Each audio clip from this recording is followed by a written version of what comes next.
हमारी पवित्र पहाड़ियों को इस्लामी पहाड़ी बनाने का तमिलनाडु के अंदर का षड्यंत्र है।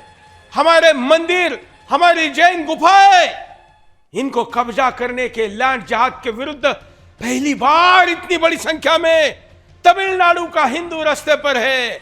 और उनका ये वीडियो देखकर, पहले वीडियो दिखाता हूं फिर मैं विस्तार से मुद्दा बताऊंगा। देखिए, ये थिरुपुर कुंद्रम महा पहाड़ी बचाने के लिए सड़कों पर निकला हुआ हिंदू है।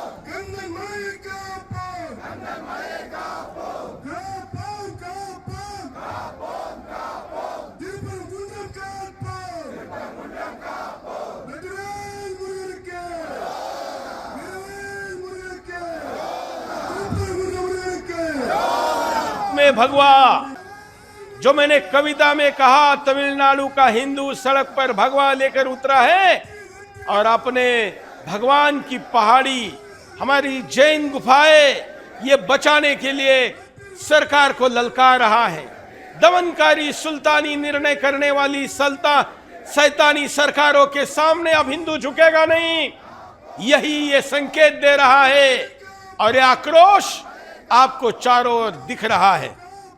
आइए मैं आपको जरा पूरा विस्तार से तमिलनाडु के इस हिंदू के आवाज में जोर लगाकर, इस गूंज में अपनी गूंज मिलाकर आप कुछ कह सके, इसलिए पूरा विस्तार से पहले मुद्दा समझिए।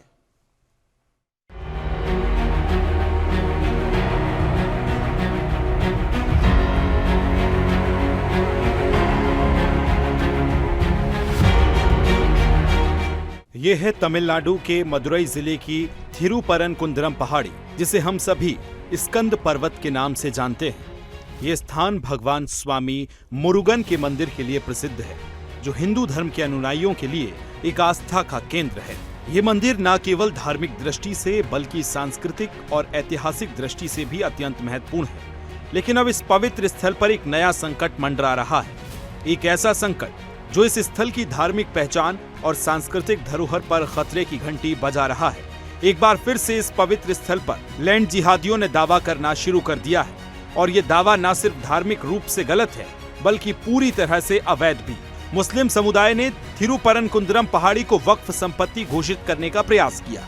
उनका कहना है कि ये स्थल अब उनकी संपत्ति है। ये न केवल इस स्थान की पवित्रता को नष्ट करने का प्रयास है, बल्कि ये हिंदू आस्था पर सीधा हमला भी है। ये हमला हमारी सांस्कृतिक धरोहर पर किया जा रहा है, जो सदियों से हिंदू समुदाय की आस्था का प्रतीक रहा है।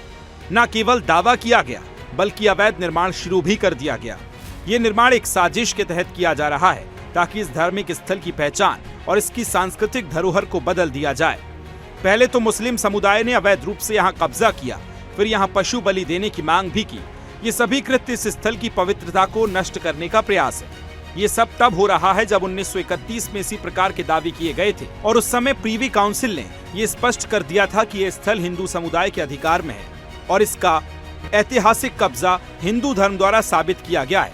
इस धार्मिक आक्रमण के खिलाफ हिंदू संगठनों ने विरोध प्रदर्शन शुरू कर दिया। वो चाहते हैं कि सरकार इस पवित्र स्थल पर हो रहे अवैध कब्जे और अवैध निर्माण को रोकने के लिए तुरंत कार्रवाई करे। सरकार ने मदुरई जिले में धारा 144 लागू कर दी है, जिससे थिरुपरनकुंद्रम पहाड़ी पर होने वाले विरोध प्रदर्शन पर प्रतिबंध लगा दिया गया। लेकिन क्या ये कार्रवाई लोकतांत्रिक मूल्यों के अनुरूप है? क्या एक समुदाय विशेष को इस धार्मिक अधिकारों की रक्षा का अवसर देना जबकि दूसरे को दबा देना सही है? ये संघर्ष सिर्फ एक स्थान की रक्षा का नहीं, बल्कि हमारी पूरी सांस्कृतिक धरोहर, आस्था और धार्मिक स्वतंत्रता की रक्षा का है। हम ये सुनिश्चित करेंगे कि थिरुपरनकुंद्रम पहाड़ी हमेशा हिंदू धर्म का पवित्र स्थल बना रहे। कई बार लोगों को लगता है क्योंकि भक्त भी अपने भगवान के अनुसार रणनीति बनाते संघर्ष की, तो मैं बताना चाहता हूं, ये कौन है मुरुगन स्वामी? ये भगवान महादेव के पुत्र गणेश जी के भाई कार्तिकेयन है, और उन कार्तिकेयन को ही वहां पर मुरुगन स्वामी कहा जाता है। मुरुगन स्वामी के इस मुद्दे को लेकर आपको यह समझना जरूरी है कि सिकंदर, यार भाई सिकंदर का तो बाप के अब्बू का भी जन्म नहीं हुआ था, तब से यहां पर सब कुछ है।